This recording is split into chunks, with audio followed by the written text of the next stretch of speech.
Morning student. हम बात कर रहे थे इससे पहले ऋग्वेद काल में या पूर्व वैदिक काल में धार्मिक जीवन की। धार्मिक जीवन कलिष्ठ था। प्राकृतिक शक्तियों को देवता का रूप कर मानवीयकरण किया गया था। इसमें तीन प्रकार के देवताओं की श्रेणियां बनाई गई थी, जिसमें पृथ्वी, अंतरिक्ष और आकाश महत्वपूर्ण थे। पृथ्वी, अग्नि, सोम, बृहस्पति थे। अंतरिक्ष के श्रेणी में इंद्र, मरुत, वायु, रुद्र थे और आकाश में सूर्य, मित्र, वरुण, अश्विनी और पूषण थे। इनमें से इंद्र, अग्नि, वरुण प्रमुख देवता ऋग्वेद काल में या पूर्व वैदिक काल में माने गए हैं। पूजा का जो उद्देश्य था वो लौकिक जीवन में समृद्धि, पुत्र की प्राप्ति, पशुधन की प्राप्ति, उत्पादन में वृद्धि व युद्ध में विजय प्राप्त करना था। वरुण को ऋत का पालन करने वाला कहा गया है। ऋत की अवधारणा ये आर्यस में पूछा गया है। वास्तव में ऋत ब्रह्मांड की नैतिक, भौतिक, स्वाभाविक व्यवस्था को ऋत कहते हैं, जो चल रहा है नैतिकता के आधार पर। जो पृथ्वी घूम रही या नैतिक जीवन है या भौतिक जीवन है, जो स्वाभाविक व्यवस्था है उसकी एक वो बनी रहे, उस व्यवस्था को ही ऋत कहा गया और इसका पालन करवाने वाला वरुण देवता था। लेकिन धीरे धीरे बहुदेववाद से जो देवता थे 33 करोड़, एकेश्वरवाद की ओर धार्मिक प्रवृत्ति बढ़ने लगी, जिसके साक्ष्य हमें 10वें मंडल में पुरुष सूक्त के विराट पुरुष में उल्लेख मिलता है। यानी जो पहले हिनोथिज्म था या बहुदेववाद था, जहाँ जिस देवता की स्तुति की जाती थी उस देवता को सर्वश्रेष्ठ और सभी गुणों से परिपूर्ण बताया जाता था। अनेक देवताओं में से उस समय जिसकी आवश्यकता होती थी उसको महत्वपूर्ण माना जाता था। लेकिन धीरे धीरे बहुदेव से एकेश्वरवाद की ओर अग्रसर, पूर्ण रूप से नहीं लेकिन शुरुआत यहाँ देखने को मिलती, यानी बहुदेव से एकेश्वर, एक देवताओं की ओर अग्रसर होने की बात कही गई। पर स्पष्ट रूप से ये ध्यान रखें कि पूर्ण रूप से अभी एकेश्वरवाद नहीं आया था, बहुदेववाद थे और वो धीरे धीरे एकेश्वर की ओर बढ़ने का दौर शुरू यहाँ पर देखने में मिलता है। उसके साक्ष्य हमें ऋग्वेद के 10वें मंडल में मिलते हैं। उसमें भी पुरुष सूक्त में स्पष्ट रूप से एक विराट पुरुष की कल्पना की गई है, उसका उल्लेख मिलता है। इस आधार पर अपन कह सकते हैं कि बहुदेववाद धीरे धीरे एकेश्वरवाद की ओर अग्रसर हो रहा था। इस प्रकार धार्मिक जीवन ऋग्वेद काल में या पूर्व वैदिक काल में महत्वपूर्ण था। हिनोथिज्म, मैक्स मुलर ने कहा था, बहुदेववाद था। देवताओं का मुख्य कार्य मानव जीवन की रक्षा करना, उसकी समृद्धि में वृद्धि करना, उत्पादन में वृद्धि करना और युद्ध में विजय दिलाना था।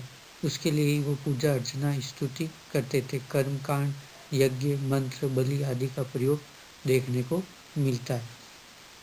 अब आता है ऋग्वेद काल में शिक्षा। ऋग्वेद काल में या पूर्व वैदिक काल में शिक्षा का आधार सादा जीवन, उच्च विचार था। यानी जितना सरल जीवन हो वह महत्वपूर्ण था, लेकिन विचारों से आपके उच्च होनी चाहिए। जीवन जो जीने की कला है वो सादी होनी चाहिए, दिखावा नहीं होना चाहिए, पर विचार आपके उत्कृष्ट होने चाहिए। ऐसी शिक्षा उसका मूल आधार था। शिष्य का संपूर्ण शारीरिक, मानसिक, आध्यात्मिक विकास करना और भावी जीवन के लिए उसको तैयार करना। शिक्षा का मतलब केवल ये नहीं था कि मानसिक रूप से या आध्यात्मिक रूप से विकास करना, बल्कि उसका संपूर्ण विकास करना, जिसमें शारीरिक विकास भी आएगा, यानी शारीरिक के रूप से या शारीरिक रूप से वह तंदुरुस्त, पुष्ट रहे, मानसिक रूप से उच्च विचारधाराओं से युक्त रहे, आध्यात्मिक विचारधारा भी उसकी बनी रहे, धर्म के प्रति भी उसकी आस्था बनी रहे। उसके साथ में ही सामाजिक जीवन जीने के लिए या भावी जीवन के लिए एक सामाजिक व्यक्ति बने और इस समाज को कुछ योगदान दे सके, इसके लिए उसको प्रशिक्षित किया जाता था। शिक्षा का मूल उद्देश्य यही था कि उसके संपूर्ण विकास करके एक सामाजिक प्राणी बनाया जाए, एक सामाजिक जीवन जीने के लिए योग्य बनाए जाए और समाज में उसकी उपयोगिता हो और वो समाज के लिए कार्य कर सके और समाज को कुछ दे सके। वह इसलिए उसको शारीरिक, मानसिक, आध्यात्मिक विकास किया जाता था।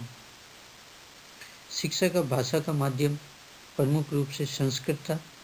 जिस प्रकार उस समय सबसे अधिक बोली जाने वाली भाषा संस्कृत थी, यानी शिक्षा का जो माध्यम था वह संस्कृत था।